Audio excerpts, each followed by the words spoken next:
100만 원도 안 되었던 쓸모없던 토지가 1년도 안 돼서 400만 원을 올랐다고요?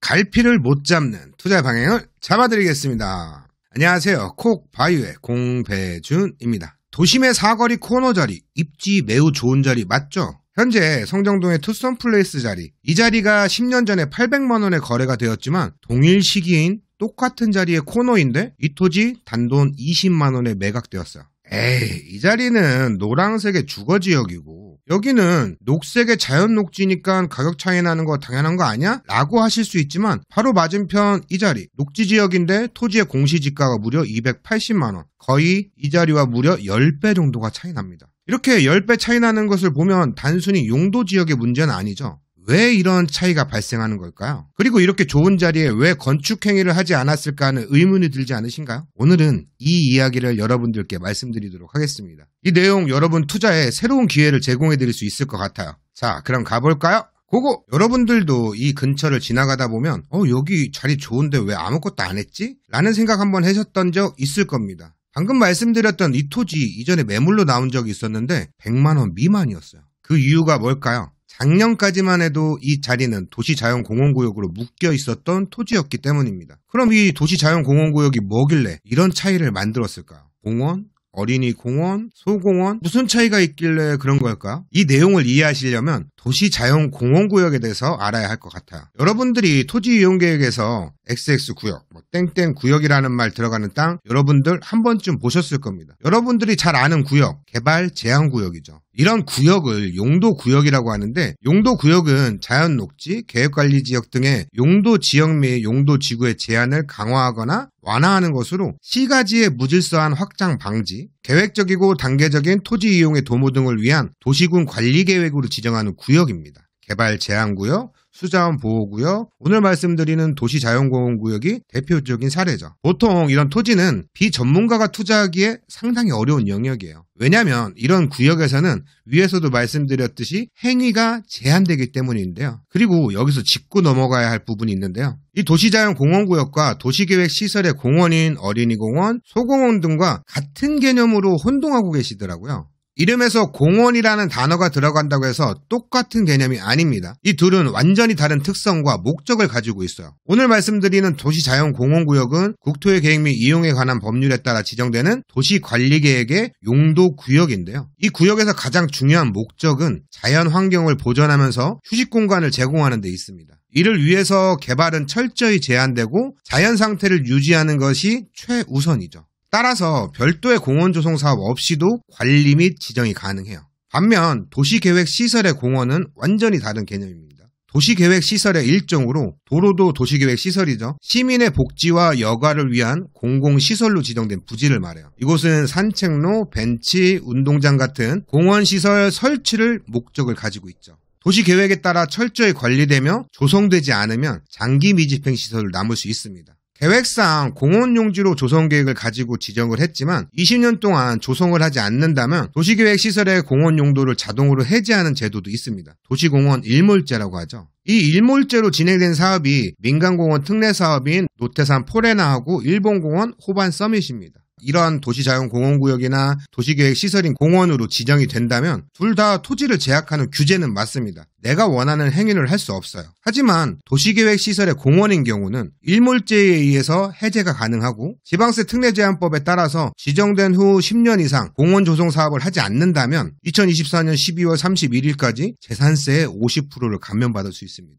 아마 25년에도 동일하게 감면받을 수 있을 거예요. 하지만 도시자연공원구역은 이런 혜택이 없어요. 서울의 경우는 조례를 통해서 50% 감면을 받을 수 있긴 하지만 전국적으로 통일된 혜택은 아닙니다. 이처럼 도시자연공원구역과 도시계획시설의 공원은 내 토지를 제약하는 건 맞지만 목적과 관리 방식, 심지어 세제 혜택까지 완전히 달라요. 오늘 말씀드리는 이 도시자연공원구역은 자연환경 보전이 최우선 목표인 만큼 이곳에서의 행위는 엄격히 제한됩니다. 간단히 말해 허용되는 행위는 제한적이며 모든 행위는 지자체의 사전 승인을 받아야 해요. 그럼 구체적으로 어떤 행위가 가능한지 알아볼게요. 어떤 행위가 가능하냐는 그 토지의 가치를 결정하기 때문이죠. 먼저 공원구역에 지정되기 이전의 건축물의 유지 보수 정도는 허용됩니다. 예를 들어 이미 존재하는 건축물을 조금 고치거나 보수하는 거 가능해요. 하지만 새로 짓거나 증축하는 것은 허용되지 않습니다. 그리고 농작물 재배, 산림 경영, 그리고 공익 목적을 위한 시설 설치는 가능해요.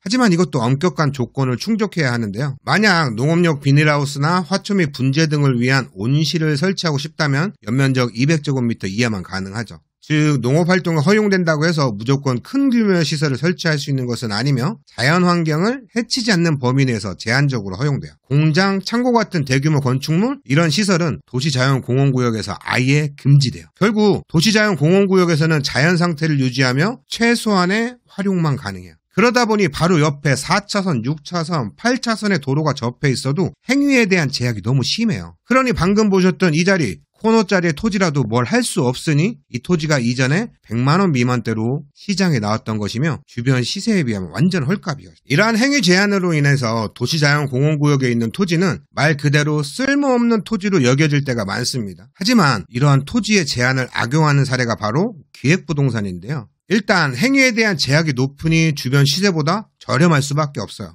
이런 토지들 일반인에게 복잡한 규제와 제한사항이 있기 때문에 그 가치를 제대로 받지 못하죠. 그런데 이 기획부동산은 입지가 좋은 자리에 위치한 도시자연공원구역이 지정되어 있는 이 토지를 규제나 구역 지정에 대해서 잘 모르는 투자자들에게 미래에 개발될 수 있다, 도시자연공원구역 해지될 수 있다라는 막연한 희망감을 주며 높은 가격에 팔아넘기죠. 실제로 이런 토지를 둘러싼 사건들이 적지 않은데요. 국내 최대의 기획부동산 사기라고 할까요? 금토동산 73번지입니다. 이전에 논란이 있었던 대장동 사업과 그리고 판교 테크노밸리 인접한 산이에요. 이 토지 개발 행위가 불가능한 토지이니 처음에 3만원에 매수를 했지만 앞으로 이 토지의 제한과 제약이 사라지면 제3 판교 테크노가 될 수 있다, 제2의 대장동이 될 수 있다는 희망을 품게 만들어 3만원에 샀던 토지를 21만원에 매각했어요. 그 매수한 숫자가 무려 4,859명이죠. 그로 인해서 이들은 850억 원이라는 엄청난 차익이 발생했어요. 개발 제한구역, 도시자연공원구역, 이런 것들이 해제되는 게 얼마나 어렵다는지 알았다면 이런 기획부동산 사기가 발생하지 않았을 겁니다.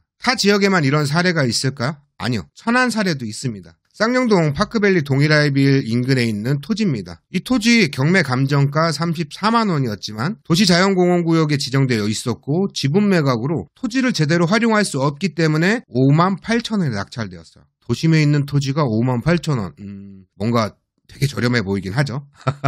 이 토지는 낙찰된 이후 13만원에 매도를 시작했고 마지막에 매수하신 분이 25만원 정도에 매수를 했더라고요. 아마 이 토지를 사신 분들은 이 사람들한테 이런 얘기를 들었을 거예요. 여러분들은 현재 도심에 있는 토지를 13만원에 매수를 했어요. 물론 이 가격 저렴하죠. 하지만 도시자연공원구역이 해제되어 아파트가 들어올 수 있다면 이 토지 그때도 13만원일까요? 아니요. 10배, 아니 30배 이상 가격이 상승할 겁니다. 이런 말을 하면서 팔았겠죠. 아파트가 들어갈 수 있다면, 해제가 된다면 충분히 가능한 금액이라고 생각을 해요. 그런데 아파트가 입지하려면 용도구역인 도시자연공원구역을 해제해야 되는데 그게 말처럼 쉬운 이야기일까요? 그리고 KTX역 앞에 월봉산, 이곳은 도시자연공원구역은 아니지만 공인용 산지로서 개발이 불가능한데 앞으로 풀릴 수 있다. 이런 제약이 풀리면 가격은 급상승할 것이다. 이 자리 KTX역 맞은편인데? 라고 하면서 판 물건도 있어요. 제가 오늘 말씀드리려고 한 내용은 기획부동산에 대한 이야기가 아닙니다. 위에서 처음 말씀드렸던 이 토지 기억하시죠? 이 토지에 작년까지 지정되어 있었던 도시자연공원구역이 해제되었습니다. 그리고 해제되자마자 주변의 토지가 400만원의 매물로 나왔어요. 이제 개발행위 가능합니다. 그럼 기획부동산의 말처럼 정말 도시자연공원구역은 다 해제 가능한 걸까요? 그럼 해제 조건을 알아봐야겠죠. 자, 도시자연공원구역의 해제 조건은요. 첫 번째로 환경보전의 목적 상실입니다. 해당 구역의 자연환경이나 생태적 가치를 보존할 필요가 사라진 경우가 여기에 해당해요. 여러분들이 생각하시는 나무가 심어져 있는 산이 아니고 건축물이 지어져 있다던가 아니면 농경지로 활용된다던가 또는 그 농경지에 비닐하우스가 있는 경우죠. 두 번째로는 대체 해제구역의 지정입니다. 이 자리에 필요성이 없어지고 도시자연공원구역으로 지정할 다른 지역이 확보되면 기존 구역을 해제할 수 있어요. 그리고 세 번째는 주민 요청 및 도시관리계획의 변경입니다. 주민들이 합리적 사유를 들어 해제를 요청하고 이를 도시계획위원회가 인정하면 해제가 가능해요. 물론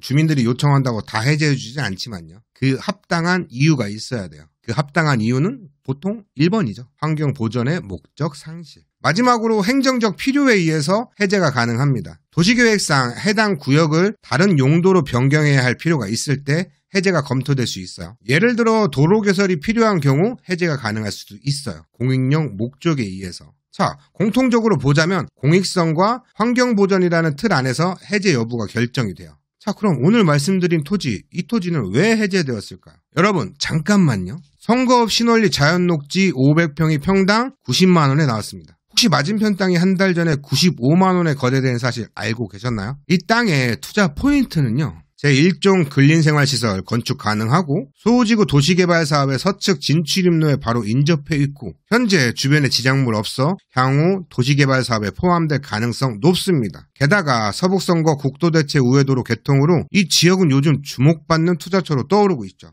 맹지를 제외한다면 이 지역에서 가장 저렴한 토지입니다. 지금이 기회 아닐까요? 관심이 있다면 아래 연락처로 연락주세요. 투자의 목적으로는 최고의 선택이라고 생각됩니다. 자, 오늘 내용은 여기서부터가 중요해요. 이번 도시자연공원구역의 일부가 해제되었어요. 전체가 이렇게 되어 있었는데 이런 부분들이 해제가 되었어요. 과거 도시자연공원구역으로 묶여 있었던 이 토지는 개발이나 활용이 거의 불가능했지만 해제가 됨으로 인해서 투자 가치가 높아졌어요. 자, 근데 왜 여기만 해제가 됐냐는 거죠. 잠깐만요. 제가 이런 얘기를 말씀을 드린다고 해서 모든 도시자연공원구역이 해제되는 거 절대로 아닙니다. 이 영상 보시고 또 도시자연공원구역이라고 해서 다 저렴하다고 해서 매수하시면 곤란해요. 기대할 수 있다는 것이지 된다고 말씀드리는 거 절대로 아닙니다. 자, 다시 본론으로 들어와서 제가 오늘 말씀드린 이 지역의 해제된 이유를 담당 공무원에게 직접 물어봤는데요. 해제 조건 첫 번째, 환경보전의 목적을 더 이상 달성할 수 없었기 때문이라고 합니다. 위에 첫 번째 해제 조건이 달성된 거죠.